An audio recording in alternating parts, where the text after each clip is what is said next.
You've got to be kidding me. After everything Seth Rollins put Brock Lesnar through, after the curb stomps, the betrayals, the shattered dreams, and years of bad blood, WWE just threw all of that history in the garbage. That's right, the company that preaches about long-term storytelling just made Brock Lesnar, the Beast incarnate, bow down and join Seth Rollins' Vision faction like some kind of hired muscle. Are we seriously supposed to forget that these two men tried to end each other's careers? This isn't just lazy booking, this is an insult to every single fan who invested years watching their rivalry. And before you hit that comment section defending this catastrophe, you better stick around because what I'm about to reveal will make your blood boil even more. Let me paint you a picture of the madness that just unfolded. Monday Night Raw. The arena is electric. Seth Rollins stands in the center of the ring with that smug grin plastered across his face, microphone in hand, talking about his vision for WWE's future. We've seen this song and dance before, right? Another faction, another power grab, another Brock Lesnar's entrance theme explodes through the speakers,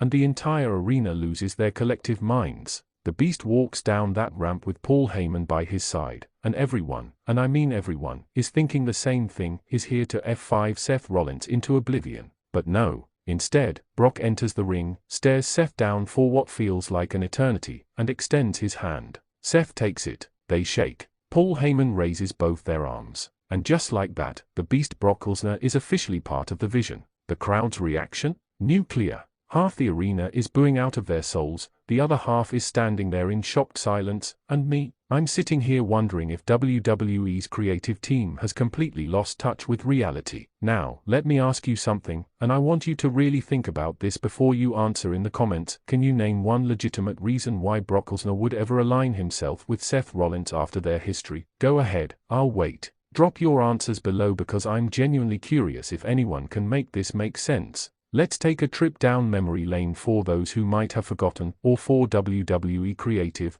who apparently has amnesia. 2015, Seth Rollins is the golden boy of the authority, Mr. Money in the Bank, the architect. He cashes in at WrestleMania 31 and steals the WWE Championship from Brock Lesnar in one of the most opportunistic moves in WWE history. Brock was furious. He went on a rampage 4 months demanding his rematch, destroying everything in his path. Fast forward through years of brutal encounters. These two didn't just fight, they went to war. Remember Battleground 2015? The match that ended in controversy because The Undertaker returned and cost Brock the title? Rollins walked away laughing while Lesnar stood there, betrayed by fate itself. Then there's WrestleMania 31, Royal Rumble 2019, Crown Jewel 2019. Every single time these men crossed paths, it was violent. Seth Rollins repeatedly said in interviews that Brock Lesnar represented everything wrong with WWE. He called him a part-timer, a special attraction who doesn't care about the business, someone who holds championships hostage. And now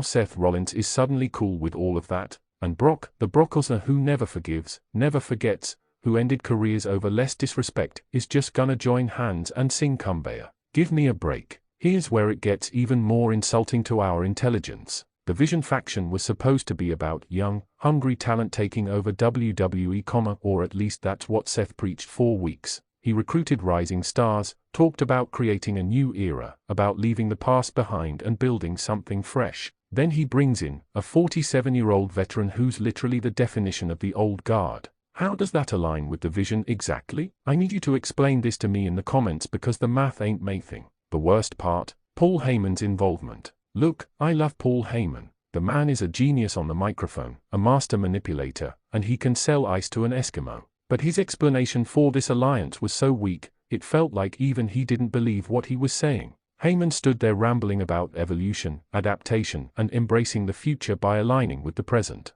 Brother, that's just word salad. That's not storytelling, that's throwing darts at a board full of buzzwords and hoping something sticks. Now, I know what some of you are thinking. Give it time. This could lead somewhere interesting. Maybe there's a bigger plan. And to those people, I say this with all due respect, how many times are we gonna fall for that? How many times has WWE asked us to trust the process only to abandon storylines 3 weeks later or give us a payoff that makes no sense? Remember Retribution? The Hurt Business breakup, Karrion Kross main roster debut, MVP's team with Bobby Lashley dissolving for no reason? WWE has a terrible track record with faction storylines lately, and you want me to believe this time it'll be different? But here's my second question for you. Do you think this is leading to Brock turning on Seth and destroying the Vision from within? Drop a yes in the comments if you think this is all a setup, or no if you think WWE actually expects us to buy this long term. Let me present the only scenario where this remotely makes sense.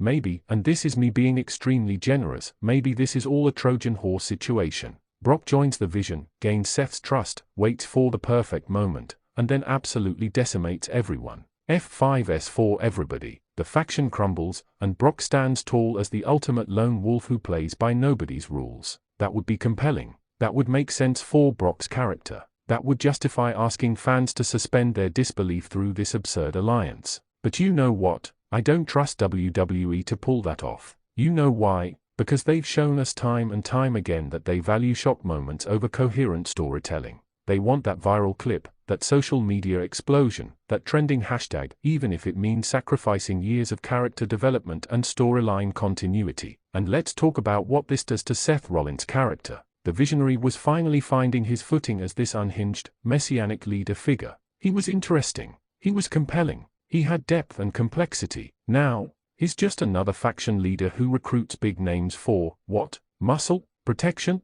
Seth Rollins, the same man who survived on his own 4 years, who was always the smartest guy in the room, suddenly needs Brock Lesnar to fight his battles. Question number 3 for the comment section: who got hurt more by this decision, Seth Rollins' character or Brock Lesnar's mystique? I want to hear your thoughts because honestly, I think they both lost. Brock Lesnar's entire appeal is that he's an unstoppable force of nature who answers to nobody. Not Vince McMahon, not Triple H, not the fans, nobody. He shows up, destroys people, takes his money, and leaves. That's the beast. That's what makes him special. But now he's what? A faction member, taking orders, following someone else's vision? That's not Brock Lesnar. That's a watered-down shell of what made him legendary. Here's the thing that really gets under my skin. WWE has access to the greatest wrestling minds in the industry. They have veterans who understand storytelling, writers who should know better, and decades of wrestling history to learn from. Yet somehow, they keep making these baffling decisions that ignore basic narrative structure.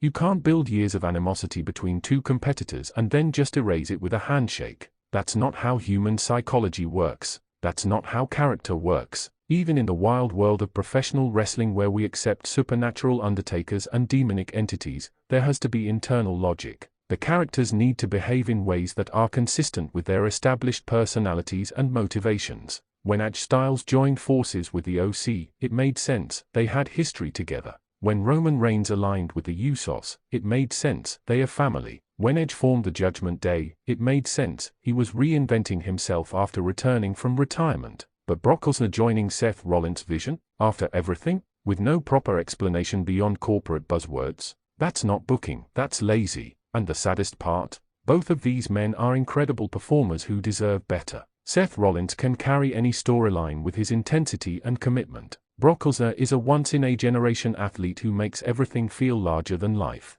They deserve a storyline worthy of their talent. They deserve creative that respects their history and their characters. And we, the fans who invest our time, money, and emotions into this product, deserve better than this half-baked, thrown-together faction nonsense. So here's what I need from you. Smash that like button if you're as frustrated as I am about this booking decision. Share this video with every wrestling fan you know because we need to make our voices heard. And most importantly, flood the comment section. Tell me, are you willing to give this storyline a chance, or is this the final straw that proves WWE has completely lost the plot? And here's the big one: if you were booking this angle, how would you have brought Brock Lesnar back into the Seth Rollins storyline in a way that actually made sense? Because I guarantee that half of you in the comments could write something more compelling than what we just witnessed. The beast Brock Lesnar is now part of the Vision, whether we like it or not. Let's just hope WWE has an actual plan for this beyond the initial shock value. But based on their track record, I'm not holding my breath. Wrestling Zone 1, signing off. Let's hear those thoughts below.